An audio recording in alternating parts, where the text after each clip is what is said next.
Good morning student, we are first year financial accounting. आपका topic चल रहा था आगमन निगमन विधि। अब आगमन विधि में मैंने आपको बताया था कि हम उदाहरणों को आधार बनाते निष्कर्ष निकालते सत्यता की जांच करते हैं।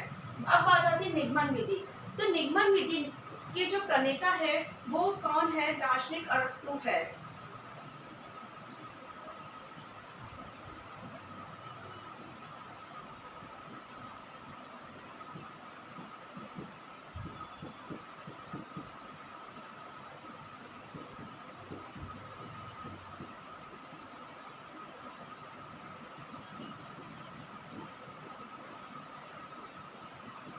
ठीक है, इनके द्वारा क्या किया गया था? ये कहते हैं निगमन विधि ये कहती है कि सबसे पहले कार्य की सत्य सामान्य सत्य की जांच की जाती है। सामान्य सत्य को निकाला जाता है। सामान्य सत्य को आधार बनाते हुए फिर क्या किया जाता है? उसकी की भविष्यवाणी की जाती है। उसकी जांच, कोई वस्तु होती है, कोई घटना होती है, तो उसकी क्या किया जाता है? उसका निरीक्षण किया जाता है, परिणामों की खोज की जाती है और उसके एक तरह से हम क्या करते हैं? पूरी तरीके से उसकी भविष्यवाणी करते हैं।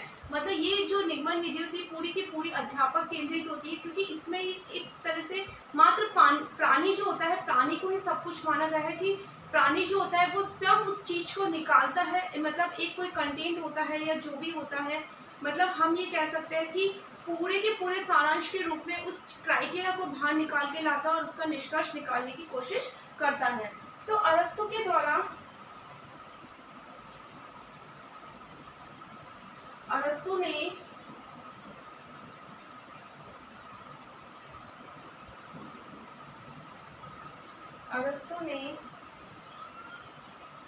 निगमन तर्क के आधार पर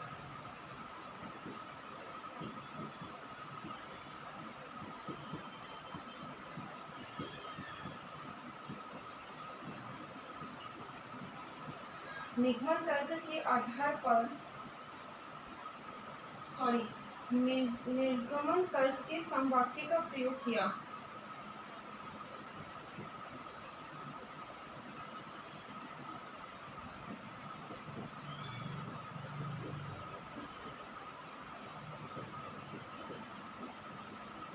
समवाक्य का प्रयोग किया तथा उसके द्वारा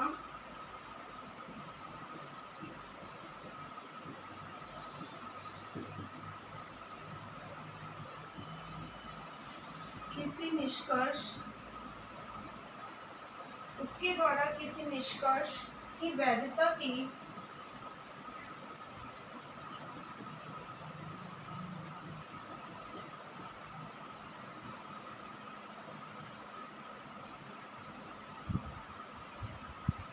जांच करने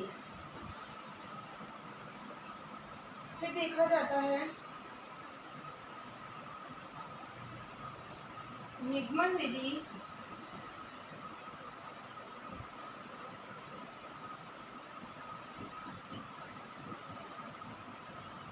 सामान्य सत्य को दर्शाया जाता है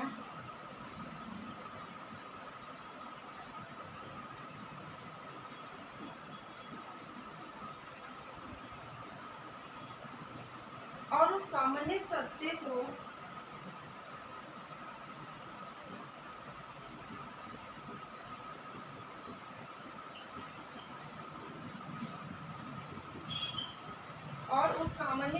को आधार मानकर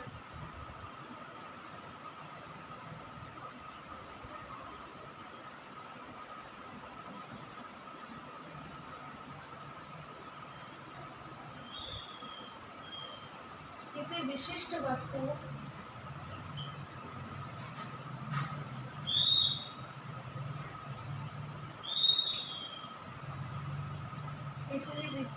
वस्तु घटना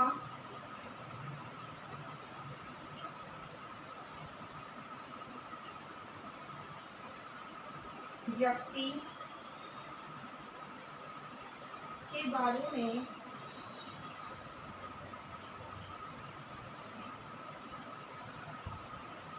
बारे में पूर्ण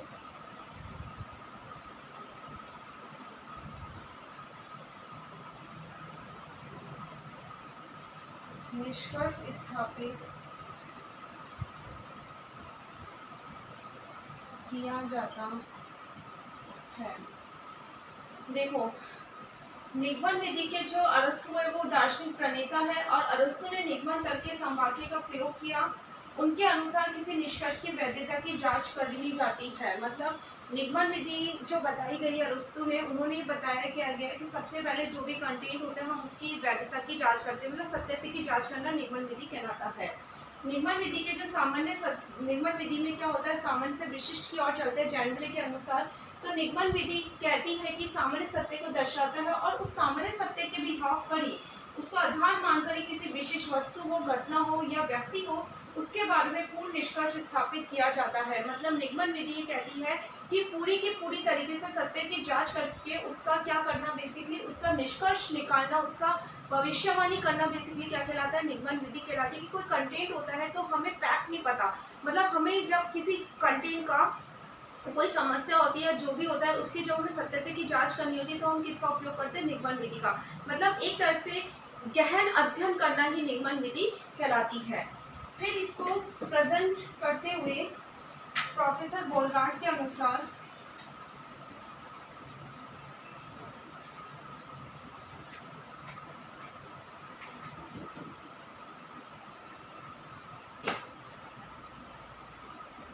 प्रोफेसर बोलांड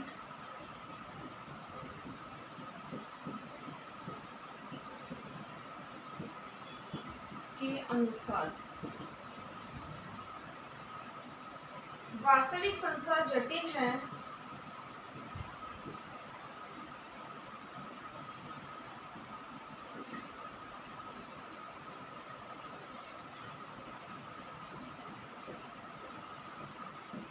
वास्तविक संसार जटिल है और उसको वास्तविक रूप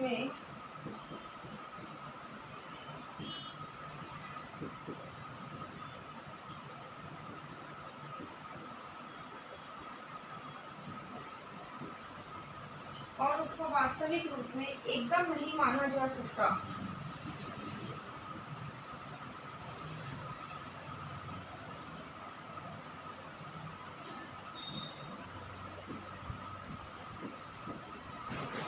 वास्तविक रूप में एकदम नहीं माना जा सकता। अतः सरल और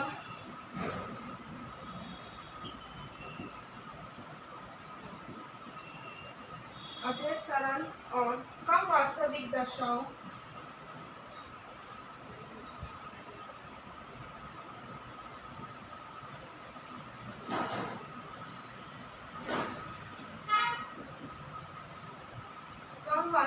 दशाओं और मान्यता को लेकर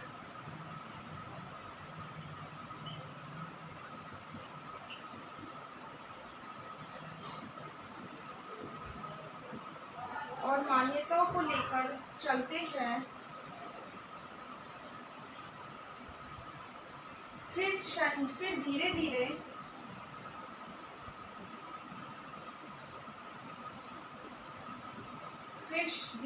जटिल मान्यताओं का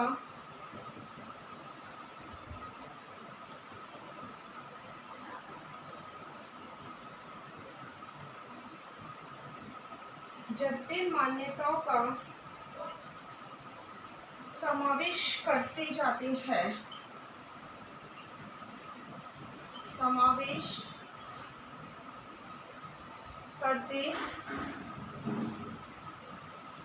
करते जाते हैं जिससे वास्तविक तक पहुंच सके,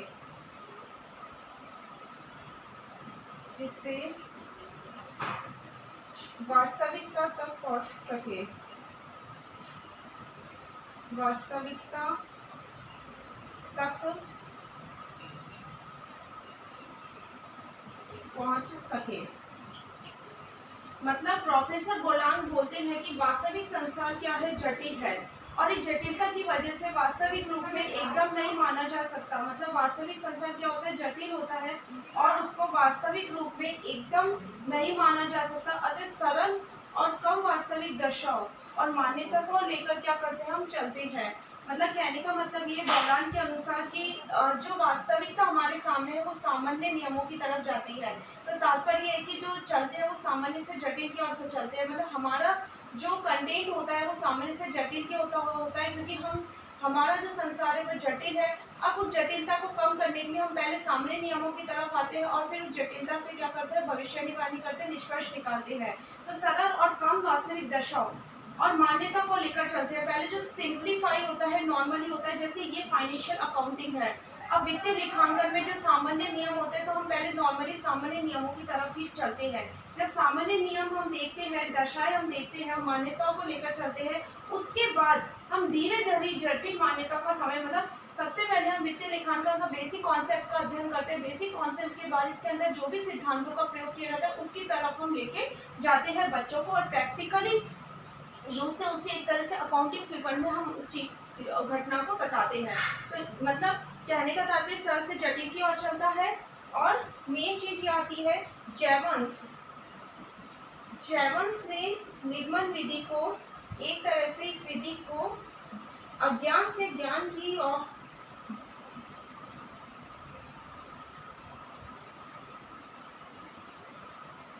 ज्ञान से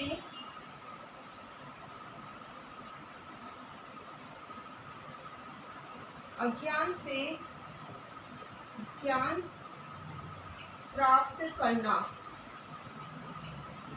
कहा, जेवंस ने कहा है कि बच्चों को ज्ञान से ज्ञान प्राप्त करना, एक तरह से बच्चे जो चीज जानते नहीं है, जो सामान्य है, उसको जटिलता की तरफ लेके जाना किसने बताया, जेवंस ने बताया। ये आपके क्या थे, निगमन विधि का अर्थ और परिभाषा थी। ठीक है, अब आपका गृह कार्य है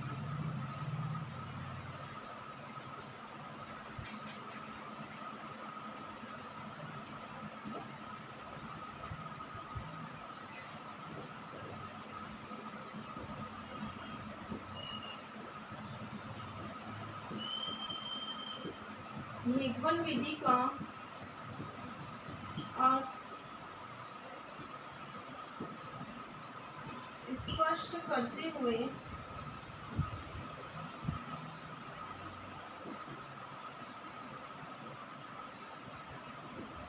इसकी परिभाषा बताइए। निगमन विधि का अर्थ स्पष्ट करते हुए इसकी परिभाषा बताइए। घर पे रहिए, सुरक्षित रहिए। Thank you.